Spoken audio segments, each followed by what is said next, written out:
The government of Botswana is hosting a two-day memorial service in honor of former President Dr. Hage Geingob. The event is planned for today, the 13th of March 2024, as well as tomorrow, the 14th, in Gaborone, where a documentary called The Geingob Footprint and Legacy will also be screened. President Nangolo Mbumba is also expected to attend the two-day memorial service, and he is expected to deliver a tribute. Now, with more, we are joined on the line by Botswana's Minister for Foreign Affairs, that's Dr. Lemogang Kwape. Very good morning to you, Dr. Kwape. Thank you for joining us this morning. Very good morning to you and to your listeners. Firstly, of course, Doctor, just looking at the relations between Namibia and Botswana, talk to us about the significance of hosting this memorial service in honor of the late Dr. Hage Geingob. Well, to be honest, there are many significances. Why wouldn't you celebrate a man who walked many miles? And one of those countries that he walked to was Botswana. And he made Botswana his home. Why would you not celebrate a man who was instrumental in the liberation of Namibia, not only Namibia, the SADC region? Why would you not, as Botswana, celebrate a man who, when you did not have access to the sea, he and his government extended a helping hand and gave us access to the sea? Why would you not celebrate a man of President Geingob's stature? Really, that is the essence of why we are celebrating President Geingob. He was not only a friend to Botswana, he was a personal friend to His Excellency, the President. Absolutely. Dr. Kwape, just talk to us about, how the news was received in Botswana, but also just, how the name Hage Geingob resonates within the borders of your country. Well, if you go to a town or city called Francistown, and you go to an area called Blue Town, you will hear people talk about President Geingob. They lived with him. They broke bread with him.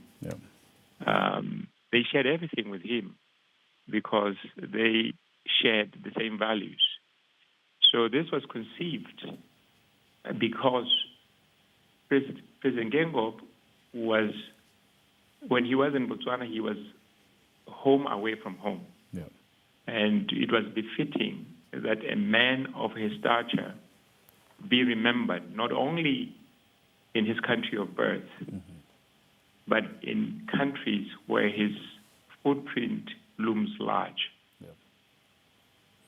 Dr. Kwape, talk to us about, the relationship between Botswana and Namibia, especially during Geingob's presidency. How would you describe the relations? We know that there were, of course, major significant developments during that period, such as the use of IDs, to move between our two countries. But we also know, of course, that incident that happened on the Zambezi River and how that was resolved. Just talk to us about, the relations between Namibia and Botswana, the relations between, President Geingob and President Masisi as brothers, and how they have, of course, managed to further build on these relations here. Well, for starters, Namibians and Botswana have blood relations and strong blood relations.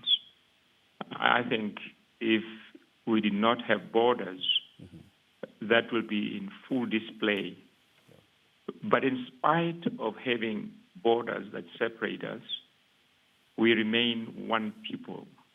In fact, if you plucked a Motswana from Gaborone and placed him in Windhoek, you would not pick that person is a Motswana. Very much, But in terms of our relation, because you talked about two events, and maybe you could have talked about three. First, when these presidents, President Geingob and President Masisi, were at the helm of their two countries, they elevated the JPCC to BNC. And for them, it was such an easy thing to do. First, because even though they were 20 years apart, they got along very well. And I know from first experience when I was with them when they interacted as foreign minister. In many occasions, you could see that the embrace was genuine, the laughter and the hugs were genuine, and the interaction, what they talked to and about, there was always conversion. That is why it was easy to work out the modalities of using IDs to cross borders between our two countries.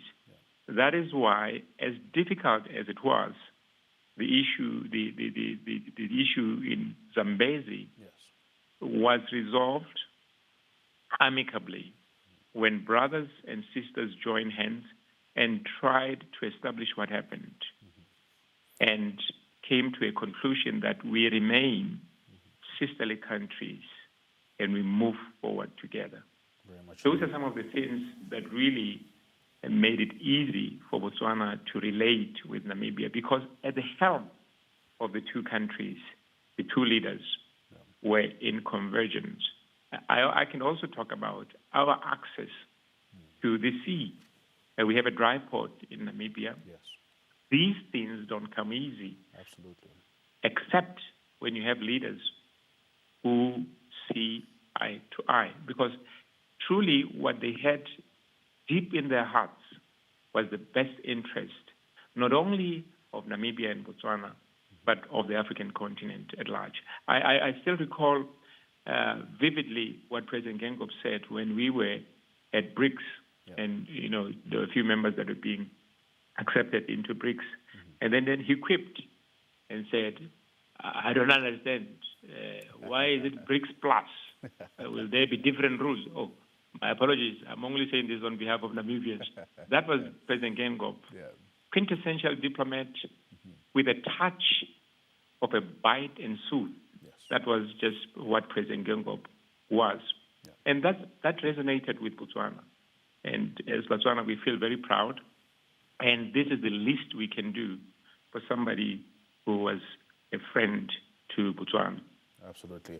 Of course, we can agree that, the timing of, President Geingob's death was abrupt, and that perhaps, that there were still certain things that he was looking forward to completing as far as, relations between Namibia and Botswana are concerned. Dr. Kwape, are you aware of any such potential plans or collaborations that perhaps, were in the pipeline but still could be seen through under, President Nangolo Mbumba, etc.? Well, what I could actually say is the best thing that happened is that President Geingob and his vice president knew exactly where the relationship between Botswana and Namibia was. And the current president, President Mbumba, took the baton and he's running with it. When we were in Namibia for the funeral, the first time the president came after the passing of President Geingob, President Mbumba said, "Well, you are the first president to come to us, and I'll make it a point that my first trip out will be to Botswana." And here he is in Botswana to celebrate the gentle giant that President Geingob was. Very much. And the other things that President Geingob truly wanted to do was to go to Francistown and visit the White House where he used to reside. And they had plans to make a monument in that place. And I know and believe that the current president and our president will join hands and make it happen. I think that will make the late President Geingob happy, and we will not disappoint. Very much so. Minister Kwape, of course, just looking at that memorial service in honor of the late Dr. Geingob, could you briefly take us through today's proceedings here? Yes, indeed. This will be a very short memorial service. It will start at 8 and it will be finished just before 11. And in the program, we will have tributes by many people, amongst them the High Commissioner of the Republic of Namibia here, who is a local chap. We interacted with him a lot. will have a family friend in Botswana, Miss Matumo Temane, will be serenaded by musicians from all walks of life, gospel, the army. We'll also have the diplomats here in Botswana say something. And we'll also have a former cabinet minister who was also Minister of Trade, who interacted very much with President Geingob, Ambassador Dorcas Makato. And then we'll have the SADC Secretariat, a UN rep, African Union chairperson by video. And then, of course, we will have a tribute.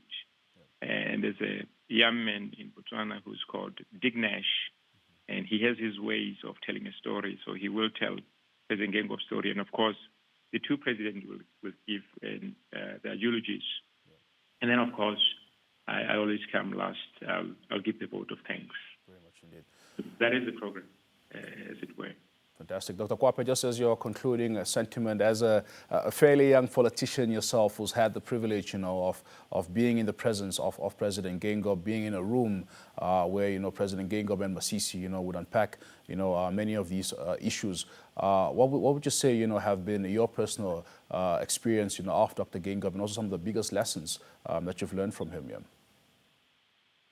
Well, as somebody who was much older than I am, and you said I'm young, I don't know if 50 plus is young, but all the same, I was much younger than President Geingob.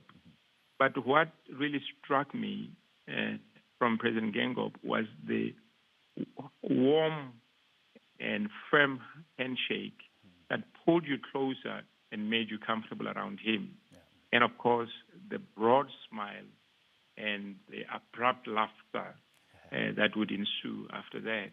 That really put you to a position where you'll be very comfortable around him. And he'll always quip and say, "Yeah, man, you must not play. You must work hard. This is not child's play. Government is not child's play." So for me, those were the words that will always ring in my ear when I remember President Geingob. And of course, the warm relationship that they had with our president. Mr. Kwape, thank you for joining us this morning. Thank you for this memorial service that you're hosting in honor of the late Dr. Geingob, and all the best with today's proceedings here. Thank you, and good morning. There you have it. Botswana's Minister of Foreign Affairs, Dr. Lemogang Kwape, talking to us about the memorial service that the government of Botswana is hosting this morning in Gaborone in honor of the late Dr. Hage Geingob. Just also, of course, reflecting on the relations, the very sound relations between Namibia and Botswana, of course, a result of the good relations between Dr. Masisi and the late Dr. Hage Geingob, saying that this legacy will continue, and he is confident that the good relations will continue. Of course,